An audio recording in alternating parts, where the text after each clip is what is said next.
Sa araw po na ito ay ating pinagdiriwang ang kapistahan ng San Isidro Labrador dito po sa Barangay Balsahan.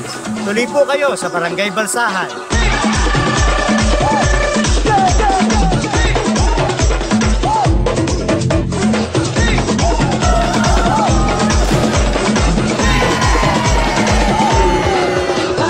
Araw nito, kami ay nagse-celebrate ng ating taunang pista ng San Isidro Labrador. Nang hinihingi tayo ng ani para sa ating magsasaka at ani para sa ating mga mangingisda.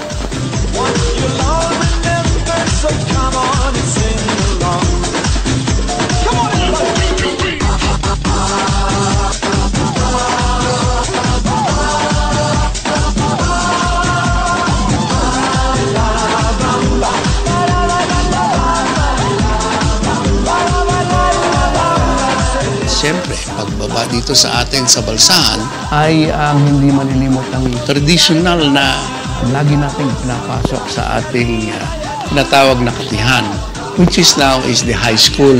Ang isa pong napakagandang pong nangyari ay ang first time na ginawa ng ating committee. Dahilan sa tayo'y merong bagong tulay na nag-uugnay mula Latoria sa Balsahan at Balsahan to Latoria.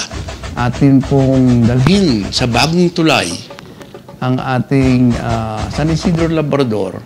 Doon sila magkikita ng San Isidro ng Latoria. At ito po'y napakaganda sapagkat ang event po iyon ay parang ating hinihiling na bigyan safety ang ating pagdaan sa bagong tulay, lahat ng dumaraan doon.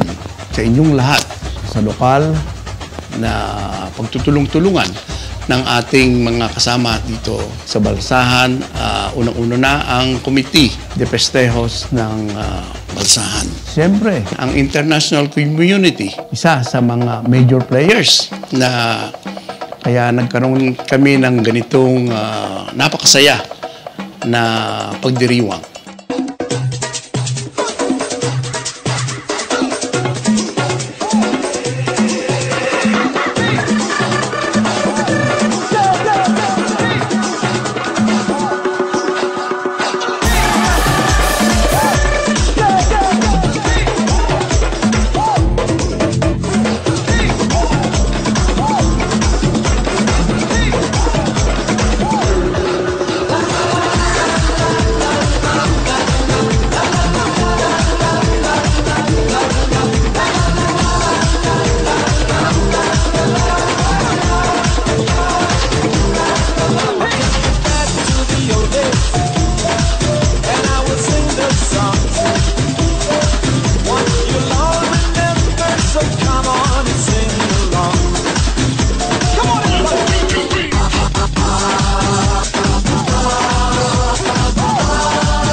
Nais po rin nating pasalamatan ang mga nag-donate in kind.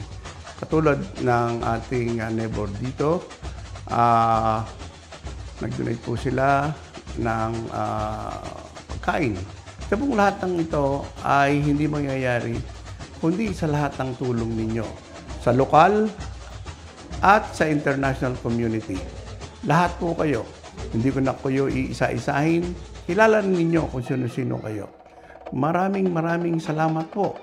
At sana po, huwag kayong magsawa na tayo ay magsama-sama na ating pasayahin lalo sa susunod na kapistahan ng San Isidro Labrador.